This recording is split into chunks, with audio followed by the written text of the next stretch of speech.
आखिर उपराष्ट्रपति जगदीप धनखड़ को अचानक नाराज किसने किया? क्या उपराष्ट्रपति जगदीप धनखड़ का किसी ने ईगो हर्ट किया?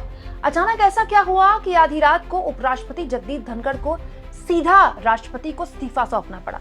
उपराष्ट्रपति जगदीप धनखड़ के इस्तीफे के बाद से तमाम तरह की अटकलें लग रही हैं दोस्तों।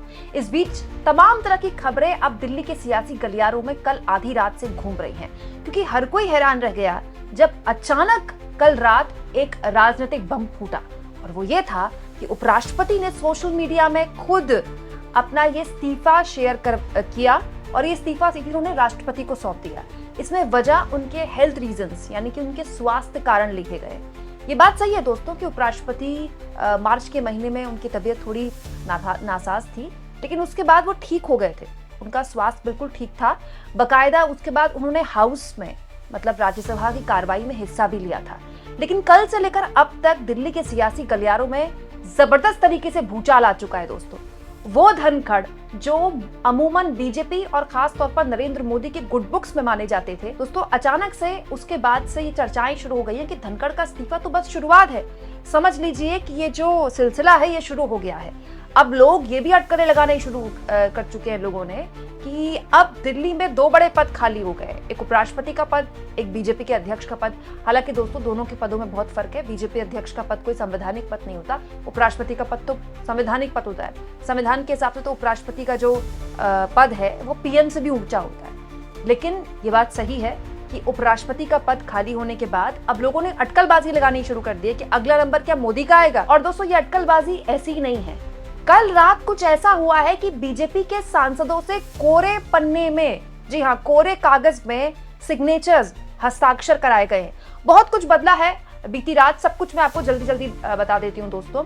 तो उपराष्ट्रपति जगदीप धनखड़ के इस्तीफे के बाद से जो बहुत सी चर्चाएं हुई, उनमें जो सबसे इंपॉर्टेंट और ध्यान देने वाली बात जयराम रमेश ने सोशल मीडिया में लिखी दोस्तों, इससे पता चलता है कि कल दोपहर से इनफैक्ट शाम को 4 बजे से कुछ था जो सरकार और उपराष्ट्रपति के बीच में कुछ ठीक ना होने के संकेत दे रहा था दोस्तों। जयराम रमेश ने जब कल रात को एक खबर आ गई कि उपराष्ट्रपति ने इस्तीफा दे दिया है, जगदीप धनखड़ ने इस्तीफा दे दिया है, तो जयराम रमेश ने एक बहुत ही इंपॉर्टेंट जानकारी साझा की कि 12:30 बजे के आसपास बिजनेस एडवाइजरी कमेटी की सोमवार को बैठक हुई संसद में। उसके बाद उस बैठक में दोस्तों जेपी नड्डा और किरण रिजिजू मौजूद थे, विपक्ष के नेता मौजूद थे। फिर धनखड़ ने कहा कि शाम को 4:30 बजे फिर से बिजनेस एडवाइजरी की बैठक बुलाएंगे, बुलाई भी गई। यहाँ पर जो जयराम रमेश लिख रहे हैं वो ये है कि बिजनेस एडवाइजरी की जो बैठक 4:30 बजे बुलाई गई, उसमें ना तो जेपी नड्डा आए जो कि लीडर ऑफ द हाउस है राज्यसभा के, और ना ही संसदीय कार्य मंत्री आए। मतलब सरकार की तरफ से 2 नुमाइंदों की यहाँ पर गैर मौजूदगी थी दोस्तों। इस तरह की जो बैठकें होती है ना, बिजनेस एडवाइजरी कमेटी की बैठक, इसमें होता क्या है, विपक्ष के नेता कभी कभी गैर हाजिर रहते हैं अपना विरोध दर्ज कराने के लिए कि भाई आप संसद में भी हमारी नहीं सुनते और आप मीटिंग में भी हमारी नहीं सुनते, हम बॉयकॉट करते हैं। ये एक तरीका है विपक्ष का विरोध दर्ज कराने का। लेकिन सरकार के लोग तो आते ही आते हैं। अजीब बात इसमें क्या हुई, शाम को 4:30 बजे की मीटिंग पे सरकार के लोग ही नहीं आए, ना तो जेपी नड्डा आए और ना ही संसदीय कार्य मंत्री आए। तो यहाँ पर आप समझ सकते हैं कि कुछ था जो शाम को 4:30 बजे ही बदल गया। इनफैक्ट जगदीप धनखड़ क्योंकि विपक्षी नेता वहां पर थे तो उन्होंने बताया भी, जयराम रमेश ने देखिए यहाँ पर लिखा भी है कि so something very serious happened yesterday between 1 PM and 4:30 PM to account for the deliberate absence of Sri Nadda and Sri Rijizu from the second BAC yesterday. Jagdeep Dhankhar को भी इस बारे में जानकारी नहीं थी कि नड्डा और रिजिजू नहीं आने वाले हैं, इसीलिए उन्होंने आज सुबह के लिए फिर से बीएसी की बैठक रख दी। मतलब धनखड़ को भी इस बारे में जानकारी नहीं थी कि देयर वाज समथिंग कुकिंग, उनके पीठ पीछे कुछ पक रहा था। और उसके बाद अचानक से रात को ये बम फूट गया कि जगदीप धनखड़ का इस्तीफा हो गया। अब दोस्तों जो वजह जगदीप धनखड़ ने बताई है हम तो उसी को सच मानते हैं। भाई उन्होंने कहा है कि वो स्वास्थ्य लाभ लेना चाहते हैं, लेकिन राजनीति हमारे देश की ऐसी है दोस्तों कि अपने कार्यकाल से 2 साल पहले वो भी उपराष्ट्रपति के पद से इस्तीफा दे दे कोई, वो भी जगदीप धनखड़ जैसे फाइटर। ये बहुत ही ऐसी चीज है जो पचने लायक नहीं है, जिसको आप आसानी से पचा नहीं सकते। बहुत सी चर्चाएं कल से मीडिया, सोशल मीडिया और राजनीतिक गलियारों में घूम रही है। इनमें से 2 चर्चाएं हैं जिसको सबसे प्रमुखता से मैं आपके सामने रखना चाहती हूँ दोस्तों। सत्य हिंदी के संपादक आशुतोष, जिनको आप तमाम न्यूज चैनल्स में बेबाकी से अपनी बात रखते हुए भी सुनते हैं, आशुतोष ने जैसी ही खबर आई उपराष्ट्रपति जगदीप धनखड़ के इस्तीफे की, एक बहुत बड़ी जानकारी दी। और वो लगातार, मैं रात को 11 बजे के आसपास, 11:30 तक मैं उनको लगातार सुन रही थी, वो लगातार ये बात बोल रहे थे कि उनके पास इस बारे में पुख्ता जानकारी है कि जगदीप धनखड़ का ईगो हर्ट किया गया। जगदीप धनखड़ सरकार से नाराज चल रहे हैं। दोस्तों, अभी आपको याद होगा कुछ वक्त पहले जगदीप धनखड़ ने शिवराज सिंह चौहान को सार्वजनिक तौर पर एक बात को लेकर उन पर ऐतराज जाहिर कर दिया। कृषि मंत्री शिवराज सिंह चौहान बैठे हुए थे, धनखड़ वहीं पर बैठे हुए थे और वो किसानों के लिए एक बात बोल रहे थे कि कुछ कीजिए कृषि मंत्री जी, किसान परेशान है। वो काफी सुर्खियां बनी थी वो मामला। हालांकि उसके बाद राजनीतिक गलियारों में भी चर्चा है कि धनखड़ से कोई बहुत सीनियर मिनिस्टर मिलने गया और उनको बताया गया कि ये तरीका ठीक नहीं है। बाद में धनखड़ ने शिवराज सिंह चौहान को किसान पुत्र भी कह दिया।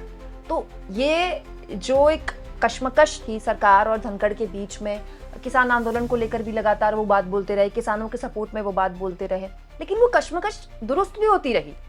अभी कुछ वक्त पहले जगदीप धनखड़ ने सुप्रीम कोर्ट को लेकर जिस तरह की टिप्पणियां की, वो बिल्कुल वैसी ही थी जैसे कि बीजेपी के सांसद ऋषिकांत दुबे ने की, क्योंकि वो एक संवैधानिक पद पर बैठे थे तो उनके ऊपर ना तो कोई टिप्पणी कर सकता है, ना ही उन पर कोई एक्शन लिया जा सकता है। लेकिन ये बात सच है कि उनकी उस टिप्पणी से सरकार नाखुश तो नहीं होगी। हाँ, लेकिन ये बात लगातार आशुतोष बोलते रहे कि देयर वाज समथिंग रॉन्ग। पिछले 6 महीने से सरकार और जगदीप धनखड़ के बीच में कुछ कश्मकश चल रही थी। सरकार और जगदीप धनखड़ के बीच में कोई नाराजगी चल रही थी और ये जीता जागता सबूत है कि 4:30 बजे मीटिंग में सरकार की तरफ से कोई मंत्री आया ही नहीं। अच्छा, एक और चीज मैं आपको बता देती हूँ दोस्तों, चर्चाएं ये भी हैं कि अब उपराष्ट्रपति का ही पद नहीं खाली है, अब कई और पद भी खाली के होंगे।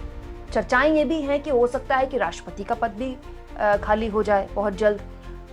ये चर्चाएं हैं, मतलब आपको पता ही है राजनीतिक गलियारों में तमाम तरह की चर्चाएं होती हैं। लोग ये भी कहना शुरू कर चुके हैं, कल रात से ऐसी चर्चाएं चल रही हैं कि हो सकता है कि संघ का कुछ ज्यादा ही दबाव है 75 साल की उम्र को लेकर पीएम की, कि हो सकता है कि वो राष्ट्रपति बन जाएं और एक ट्रांजिशन आ जाए सरकार में। बहुत से लोग ये भी अटकलें लगा रहे हैं कि केवल इतने बड़े पद नहीं, कई मुख्यमंत्रियों की कुर्सियां भी दांव पर लगी है। 3 मुख्यमंत्रियों के नाम भी चल रहे हैं दिल्ली में। तो बहुत कुछ हो रहा है जो साफ संकेत देता है कि ना तो बीजेपी और सरकार के बीच सब कुछ ठीक चल रहा है, ना आरएसएस और बीजेपी के बीच सब कुछ ठीक चल रहा है, और सरकार के अंदर भी बहुत जबरदस्त एक तूफान है। दोस्तों, मीडिया ने मास्टर स्ट्रोक करना शुरू कर दिया। आपको पता है मीडिया को तो मास्टर स्ट्रोक बोलने की आदत है, पर मैं कतई ये नहीं मानती कि जगदीप धनखड़ का ये इस्तीफा कहीं से भी ये सरकार का मास्टर स्ट्रोक है। क्योंकि दोस्तों, अगर इस्तीफा होना ही था तो वो संसद से पहले हो जाता। संसद के एक दिन पूरी प्रोसीडिंग में जगदीप धनखड़ शामिल थे। मैं खुद राज्यसभा की पूरी प्रोसीडिंग देख रही थी, वो आराम से प्रोसीडिंग में शामिल थे, वो बैठकें ले रहे थे। तो अगर इस तरह के इस्तीफे की कोई भी स्थितियां थी जो सरकार चाहती थी अगर वो इस्तीफा दे दे, तो वो संसद से पहले दे सकते थे या फिर संसद के बाद दे देते। 21 अगस्त को तो सत्र खत्म ही हो रहा है। तो ये इस तरह की स्थितियां जाहिर तौर पर ये सरकार के बीच में एक टेंस सिचुएशन दिखाती हैं। ये सरकार को किसी भी हाल में सूट करने वाली सिचुएशन नहीं है। तो वो लोग जो कह रहे हैं कि एक सीक्रेट एलिमेंट होता है और सीक्रेट एलिमेंट सरकार ने दे दिया, देखिए हर तरफ चर्चा इसी बात की हो रही है, ये एकदम मुझे लगता है कि इसका कोई आधार नहीं है। क्योंकि जगदीप धनखड़ का अचानक इस्तीफा देना किसी भी हाल में इस सरकार की जो पूरी छवि है उसमें कहीं से प्लस नहीं करता, इस सरकार की छवि को क्वेश्चन मार्क में ही रखता है। अच्छा, एक और जानकारी मैं आपके सामने रखती हूँ दोस्तों। आज तक की रिपोर्टर मौसमी सिंह के हवाले से एक खबर उन्होंने शेयर की है दोस्तों। एक खबर उनके हिसाब से राजनाथ सिंह के घर में कल शाम एक इंपॉर्टेंट घटनाक्रम हुआ। शाम को संसद में राजनाथ सिंह के कार्यालय के बाहर काफी हलचल रही। ये जानकारी मौसमी सिंह ने आज तक के अपने इस आर्टिकल में लिखी है कि खूब बैठकें हो रही थी राजनाथ सिंह के घर में, और उनका ये सूत्र कहता है कि भाजपा सांसद राजनाथ सिंह के ऑफिस में घुस रहे थे और बिना कुछ बोले चुपचाप निकल रहे थे, कोई किसी से बातचीत नहीं कर रहा था। और एक बीजेपी के सांसद ने बिना अपना नाम बताए ये बात मौसमी सिंह को बताई कि कोरे कागज में दस्तखत करवाए जा रहे हैं सांसदों से। हालांकि विपक्षी सांसद इस बात को लेकर उत्साहित थे कि उन्हें विश्वास था कि महाभियोग प्रस्ताव सबसे पहले राज्यसभा में लाया जाएगा, क्योंकि राज्यसभा के सभापति भारत के उपराष्ट्रपति भी हैं और प्रोटोकॉल के हिसाब से सरकार में स्पीकर पद से बड़ा होता है। लेकिन कुछ हो रहा था बीजेपी के अंदर जो कि अजीब था। दोस्तों, कोरे कागज पर हस्ताक्षर वाली इसी खबर पर पत्रकार रोहिणी सिंह मोहर लगाते हुए कहती हैं कि दरअसल सरकार ये सोच रही थी कि धनखड़ को उनके पद से इम्पीच किया जाए, यानी कि हटा दिया जाए, और इसीलिए बीजेपी के सांसदों से हस्ताक्षर लिए जा रहे थे। धनखड़ के पास दरअसल इस्तीफा देने के अलावा कोई विकल्प ही नहीं बचा था, ये कहना है रोहिणी सिंह का। अजीब बात देखिए दोस्तों कि उपराष्ट्रपति ने इस्तीफा दे दिया, लेकिन कल रात से अब तक प्रधानमंत्री नरेंद्र मोदी ने इस मामले में एक पोस्ट तक नहीं लिखा है। कि चुप्पी बताती है कि अंदर एक बड़ा तूफान चल रहा है। अच्छा, कल एक और चीज हुई है दोस्तों, कल एक इंपॉर्टेंट घटनाक्रम हुआ है। हुआ क्या दोस्तों, कल सोमवार को उपराष्ट्रपति, कल तक तो उपराष्ट्रपति थे ही, जगदीप धनखड़, उन्होंने जस्टिस वर्मा के महाभियोग प्रस्ताव में विपक्षी सदस्यों के नोटिस को स्वीकार कर लिया। एग्जैक्टली उसी वक्त जिस वक्त दोपहर 2 बजे खबर आई कि लोकसभा में सत्तारूढ़ और विपक्ष के 100 सांसदों ने जस्टिस वर्मा के खिलाफ महाभियोग प्रस्ताव के नोटिस पर हस्ताक्षर कर दिया। मतलब लोकसभा में भी ये काम हो रहा था और राज्यसभा में भी सभापति उपराष्ट्रपति जगदीप धनखड़ ने इस तरह के महाभियोग नोटिस को एक तरह से स्वीकार कर लिया।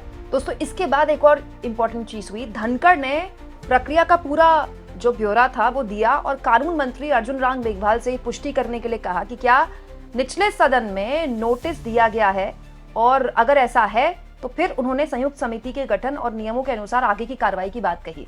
दोस्तों, नियम तो यही कहते हैं कि नोटिस जब राज्यसभा में पहले दिया गया और वो एक्सेप्ट हो गया तो फिर राज्यसभा में पहले नोटिस आएगा। विपक्षी दल इसको लेकर उत्साहित थे कि भाई हमारा नोटिस स्वीकार हो गया।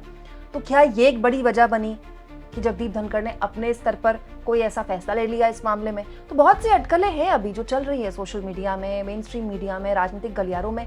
लेकिन जो लोग ये कहते हैं कि ये बीजेपी का मास्टर स्ट्रोक है और ये है और वो है, मैं ये बिल्कुल नहीं मानती। मोदी का ये काम करने का बिल्कुल तरीका नहीं है कि वो कुछ भी असामान्य दिखाएं। अभी कुछ दिनों के अंदर मोदी की विदेश यात्रा है और देश के उपराष्ट्रपति ने इस्तीफा दे दिया। हालांकि ये कोई संवैधानिक संकट नहीं है सरकार पर, लेकिन मोदी इस तरह के काम करने का तरीका उनका नहीं है कि वो दिखाएं कि देखिए मोदी विदेश में है, देश के उपराष्ट्रपति ने इस्तीफा दिया और सरकार के अंदर कुछ चल रहा है जिसकी पर्देदारी है। वो कभी नहीं चाहेंगे कि ऐसा कोई संकेत जाए, लेकिन संकेत जा रहा है। ये बता रहा है कि जितना बताया जा रहा है उससे कहीं ज्यादा छुपाया जा रहा है। तो क्या ये मान लिया जाए दोस्तों कि ये सिर्फ एक श्रृंखला है जिसकी शुरुआत हो चुकी है और आने वाले वक्त में ताबड़तोड़ कई बड़े बड़े लोगों के इस्तीफे हो सकते हैं? और वो कौन होगा, कमेंट बॉक्स में जरूर लिखें दोस्तों। और जितना हो सके चैनल को शेयर करें, सब्सक्राइब करें और थैंक्स और ज्वाइन, ये 2 ऑप्शन है जिसके जरिए आर्थिक तौर पर भी अगर आप चाहें तो चैनल के हाथ मजबूत कर सकते हैं।